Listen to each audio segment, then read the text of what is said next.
তবে স্পিকার পদে মনোনীত রথীন্দ্র বোস বিধানসভায় জানালেন মুখ্যমন্ত্রী শুভেন্দু অধিকারী। কোচবিহার দক্ষিণের বিধায়ক রথীন্দ্র বোস আরো জানাবে। আবির রয়েছে আমার সঙ্গে। আবির, তুমি জানো যে আজকে মুখ্যমন্ত্রী তিনি যখন বিধানসভাতে প্রবেশ করেন তখনই তিনি জানিয়েছিলেন যে স্পিকার হিসেবে তারা রথীন্দ্র বোসকে তারা মনোনয়ন দিতে চলেছেন এবং আজকে বিধানসভার অধ্যক্ষ পদপ্রার্থী হিসাবে বিজেপি পরিষদীয় দলের রথীন্দ্র বোসের নাম উত্তোলিত হওয়ার পর আজকে বিধানসভা সচিবালয়ে গিয়ে শুভেন্দু অধিকারী, দিলীপ ঘোষ, ক্ষুদিরাম টুডু সহ এক ঝাঁক যারা বিজেপির যারা বিধায়করা রয়েছেন তারা গিয়ে তার নাম প্রস্তাবন করে দিয়ে আসেন এবং এই ধরনের ক্ষেত্রে যে ধরনের নথি জমা দিতে সেগুলিকেও দিয়ে আসা হয়েছে।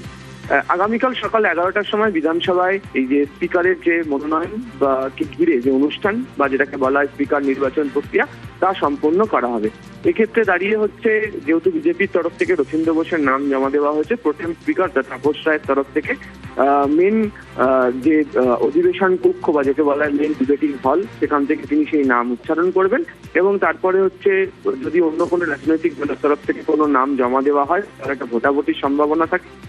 সেটি না হলে বাকিরা তাকে যে সমর্থন জানাবেন সেই সমর্থন সংখ্যাধিক্যের ক্ষেত্রে হওয়ার পরে লিডার অফ দ্য হাউস অর্থাৎ এক্ষেত্রে মুখ্যমন্ত্রী শুভেন্দু অধিকারী এবং হচ্ছে অপোজিশন লিডার অর্থাৎ এক্ষেত্রে শোভনদেব চট্টোপাধ্যায় এবং অন্য রাজনৈতিক দলের যারা রয়েছেন তাদের তরফ থেকে একজন প্রতিনিধি তারা এগিয়ে যাবেন রথীন্দ্র বোস যেখানে বসছেন সেই চেয়ারের দিকে বা সেই আসনের দিকে। তারপর তাকে নিয়ে তারা চলে যাবেন স্পিকারের চেয়ারের কাছে।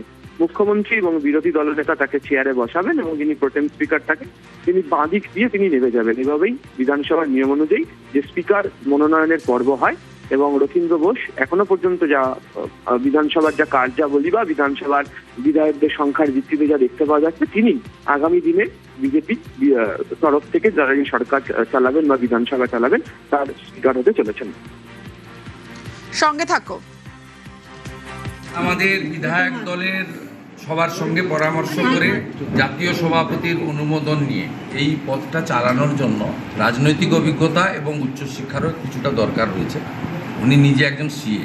এই ধরনের মানুষকে আমরা মনোনীত করতে পেরে আমরা সকলে খুশি। আসুন আমরা সবাই মিলে আগামী স্পিকারকে সহযোগিতা করে একটা নতুন দিনের সূচনা করি। আবির রয়েছে আমার সঙ্গে। আবিরের সঙ্গে কথা বলবো। আবির, প্রথমবার বিধায়ক এবং তাকেই বেছে নেওয়া হলো স্পিকার হিসেবে, এর পিছনে কোনো বিশেষ কারণ?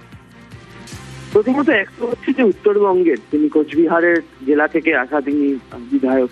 দ্বিতীয়ত হচ্ছে যে উত্তরবঙ্গের মানুষকে যে তারা জোর দিচ্ছেন সে বিষয় এবং তৃতীয়ত হচ্ছে বিধানসভা স্পিকার এমন একটি পদমর্যাদা বা এমন একটি পদ যেখান থেকে দাঁড়িয়ে একটা পরিষদীয় রীতিনীতি সম্পর্কে অত্যন্ত অভিজ্ঞ জ্ঞানী থাকতে হয়।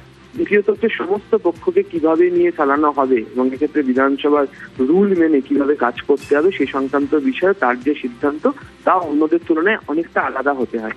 তো বিজেপি পরিষদীয় দলের তরফ থেকে মনে করা হচ্ছে যে রথীন্দ্রনাথ বোস তিনি এক্ষেত্রে অত্যন্ত যোগ্য একজন ব্যক্তি এবং তুমি জানো যে মুখ্যমন্ত্রী আজকে তিনি যখন বিধানসভার মধ্যে প্রবেশ করছিলেন তিনি তখন এই প্রসঙ্গের কথা নিজেই উল্লেখ করেন যে কেন রথীন্দ্রনাথ বোসকে বেছে নেওয়া হচ্ছে।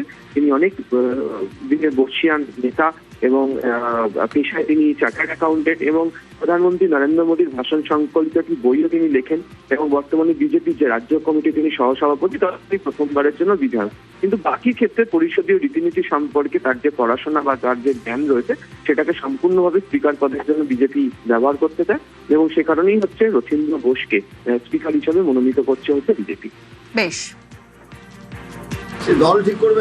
আমার সিনিয়ররা আছে যারা আগে বিধানসভাতে এসছেন তারা আছে, তারা দেখবে বিষয়টা তাদের কাছ থেকে জেনে যাতে আমাদের মানুষ যে ভোট দিয়েছে পশ্চিমবঙ্গ সরকারের জন্য যেভাবে চালানোর জন্য আমরা ঠিক সেইভাবেই চালানোর চেষ্টা করি। আমরা গণতন্ত্রে বিশ্বাস করি, গণতান্ত্রিক প্রক্রিয়া সমস্ত কাজ হবে।